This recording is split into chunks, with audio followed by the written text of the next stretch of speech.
Yan, good morning mga kamas, tayo ngayon sa Kalupit, Bulacan. Yan. Sa mga nagtatanong dyan, every Tuesday at Tiyaga ng mga hybrid. 5 na umaga hanggang 10 lang na umaga. Yan. Sa mga nagtatanong dyan, along day crossing po tayo ng Kalupit mga kamas. Ayan po. Kasi tayo ng palengke ng Kalupit. Yan. Ito lang po mga kamas, yung Mercury truck na sinasabi ko sa inyo. Yan. Yan. Halos katabi lang po ng Mercury truck yung Tiyaga natin. Yan. Makikita nyo yung kung dito. Mari Pasalubong, ayan.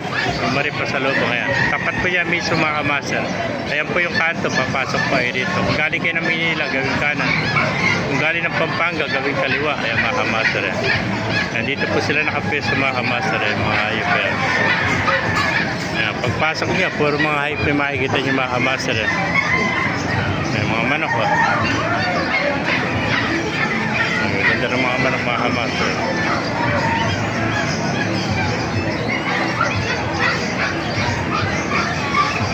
Maraming hayop dito mga kamaster.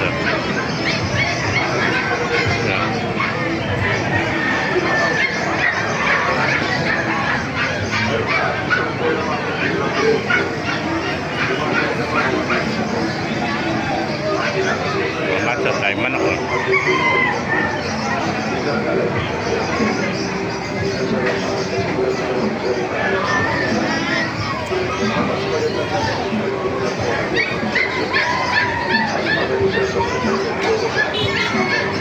Yan mga kamaster. Ganda sa dulo, puro manok yan.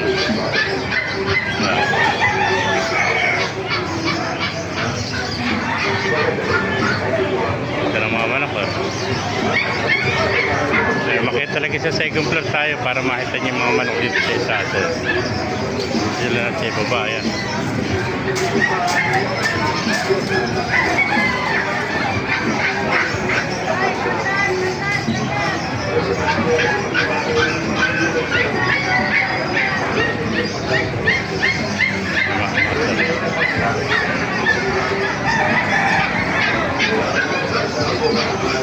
Nandiyan sa loob, papasok po sila. Mga master, pakipala na lang, pakishare ang ating mga video. Kung hindi ka pa nakapala, magpala ko na. God bless you, mabuhay po tayong lahat.